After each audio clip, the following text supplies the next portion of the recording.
Who are the Dravidians? Don't think about it, just do it. Who are the Dravidians? This is an interesting question. Researchers have noted that the Dravidians are dark-skinned and have varying facial features and hair textures.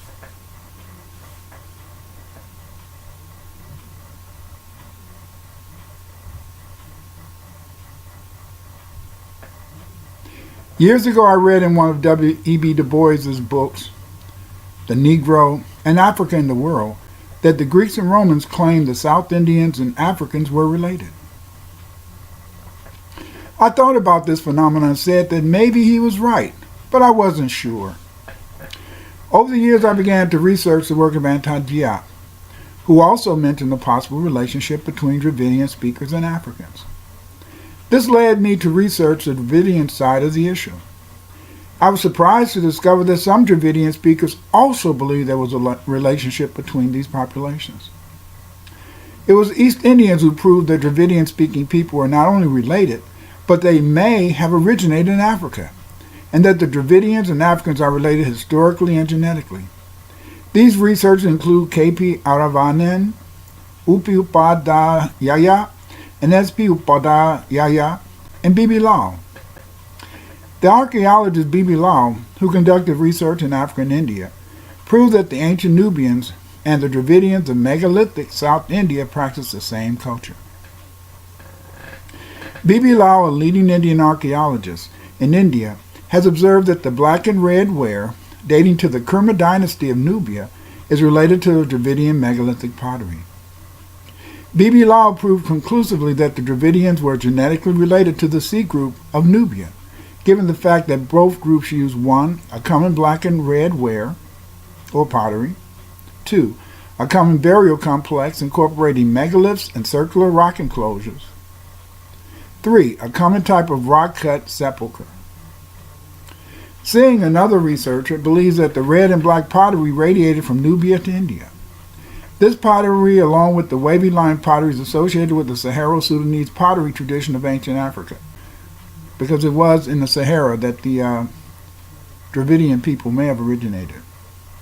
Two of the major researchers discussing the idea that the Africans and South Indian Dravidians were related is K.P. Aravanan, former vice chancellor of the Manomaniyam Sundaranar University, and the linguists U.P. Upadhyaya and S.P. Upadhyaya. These researchers wrote numerous books and articles on this theme. Aravanan has written extensively on the African and Dravidian relations. He has illustrated the Africans and Dravidians share many physical similarities, including the dolichophilic indexes, the Pythagorean nasal index, and blood type. Aravanan also presented much evidence for analogous African and Dravidian cultural features, including the chipping of incisor teeth, the use of the lost wax process to make bronze works of art, and even some similarities in religion. Upi Upadhyaya of India has proved conclusively the unity between the Dravidian and the Sinhalese languages. In relation to African and Dravidian languages, Dr. Aravanan noted that the speakers of both languages share 1. Simple set of 5 basic vowels with short, long consonants, 2. Vowel harmony, 3. Absence of initial clusters of consonants, 4. Abundance of geminated consonants, distinction of inclusive and exclusive pronouns in the first person plural, 6. Absence of degrees of comparison for adjectives and adverbs as distinct morphological categories, 7. Constant alteration or nominal increments noticed by different classes, 8. Distinction completed action among verbal paradigms as against a specific tense distinction, 9. 2 separate sets of paradigms for declarative and negative forms of verb, and 10. Use of reduplication for emphasis. As you can see, Dravidian and African languages, especially Niger-Congo, have a lot of things in common.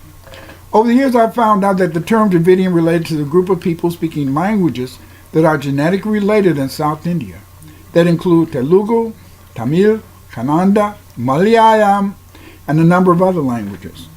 It is also used as a term to identify the cultural traditions and history of the people, who speak these languages. In this video, we will discuss the Dravidians. Most researchers believe that the term Dravidian was a Sanskrit name for the Tamil people. The Sanskrit word Dravida was used to denote the geographical regions of South India. Many people believe the term Dravidian was a term coined by the linguist missionary Caldwell, but he applied it to a family of languages which are today referred to as Dravidian languages.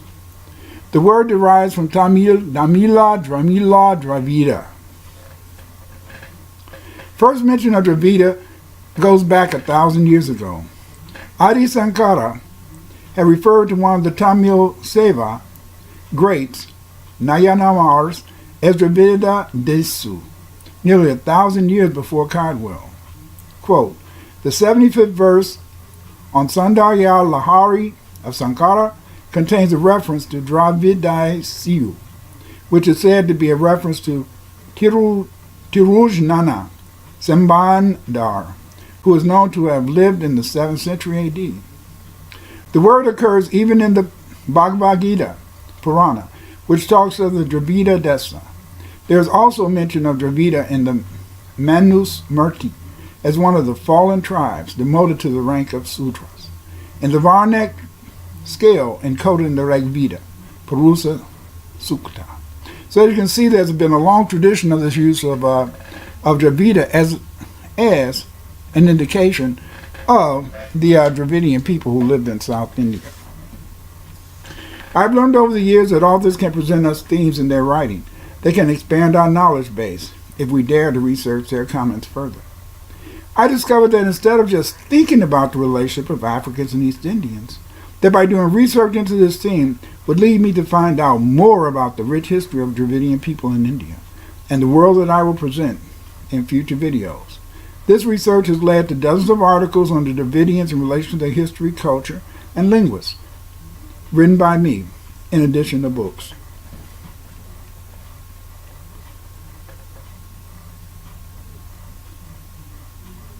As a result, don't just think about a subject, just do the research and learn more about it.